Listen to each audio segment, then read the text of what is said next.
他是资本主义的叛徒。这个叛徒名叫亨利·华莱士。作为一个离美国总统宝座只差半步之遥的男人，他是罗斯福总统宪法上的第1顺位接班人。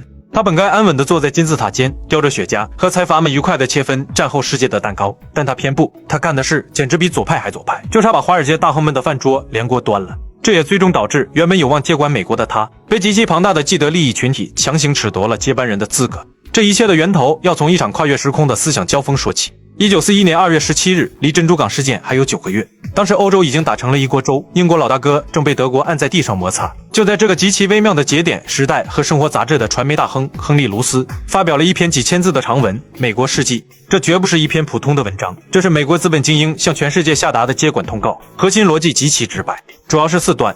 第一段，痛骂孤立主义。卢斯指着美国人的鼻子骂，美国已经是世界第1，居然还不愿意当老大，这是不可原谅的悲剧。第二段，定调美国坐庄。他霸道地宣布，20世纪必须是美国的世纪，美国要为了自己的目的使用任何手段向世界施加全部影响，这意味着未来的定价权和游戏规则必须由华尔街说了算。第三段，高维度的帝国主义。卢斯很清楚，派军队占领地盘成本太高。高伟的玩法是文化与商业的双重输出，要把美国的工程师、产品和思想覆盖全球，建立一个自由企业实为跨国垄断的世界。第四段，抢占道德制高点。他呼吁美国要做世界的大善人，用粮食去喂养饥饿的人，从而顺理成章地建立起美国价值观繁荣的世界秩序。美国世纪给美国的资本巨头们打了一针鸡血，为他们的全球扩张找到了最完美的道德外衣。彼时的美国副总统华莱士正担任经济战委员会主席，手捏同盟国战略物资调配的生杀大权。面对这套资本图纸，他嗤之以鼻。1942年5月8日，他发表了震古烁今的演讲《平民的世纪》。他掏出了3刀，直戳资本心窝。第一刀，重新定义二战。他表示，这是一场奴役世界与自由世界之间的决战。正如1862年的美国不能一半奴隶制一半自由，1942年的世界也必须做出抉择。华莱士用了极其危险的类比美国南北战争，台下的南方保守派大佬听得脊背发凉。他等于把反法西斯战争升维成了一场全球废奴运动，枪口同时对准了国外的法西斯和国内的剥削者。第二刀，粉碎盎格鲁撒克逊的傲慢。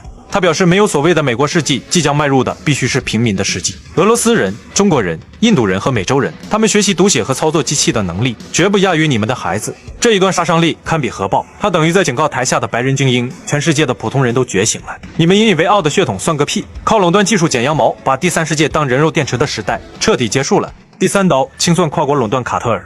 他表示，为美国人的贪婪和德国人的权力意志服务的国际垄断卡特尔必须彻底滚蛋。在二战最惨烈的时候，华莱士居然把美国本土大财团的贪婪和法西斯钉在同一个耻辱柱上，因为他太清楚标准石油、杜邦等巨头在战前和纳粹的利益勾结。他当众扒了爱国资本的底裤，并警告他们战后必须吐出超额利润。如果说1942年他只是掀了饭桌，那么1944年4月，他就是直接把华尔街寡头绑上了审判台。他在《纽约时报》发表雄文，名为《美国法西斯的危险》。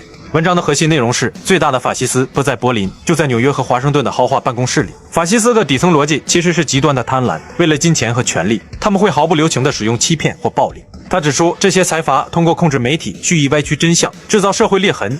他们高呼自由企业，实际上是垄断集团的代言人。他们的终极目标是同时动用国家机器的权力和市场的权力，将普通老百姓永远踩在脚下。一旦政商合一，普通人将再无博弈筹码。同时，他在文章提出一个概念：民主必须把人放在第一位，把美元放在第2位。很多既得利益者喜欢忽悠老百姓，只要你有投票权，哪怕你饿着肚子，你也是自由的。但华莱士毫不客气地指出，不能当饭吃的民主就是个废纸篓。真正的民主必须能提供充分就业，也就是让老百姓过上好生活。就凭这篇文章，你说他不是潜伏的异端，资本们是打死都不信。华莱士这把保护平民利益的利剑太锋利了。于是仅仅3个月后，1944年7月，被踩中死穴的华尔街金主、南方保守派和党内寡头们，在芝加哥民主党大会上联手发动了一场暗箱操作。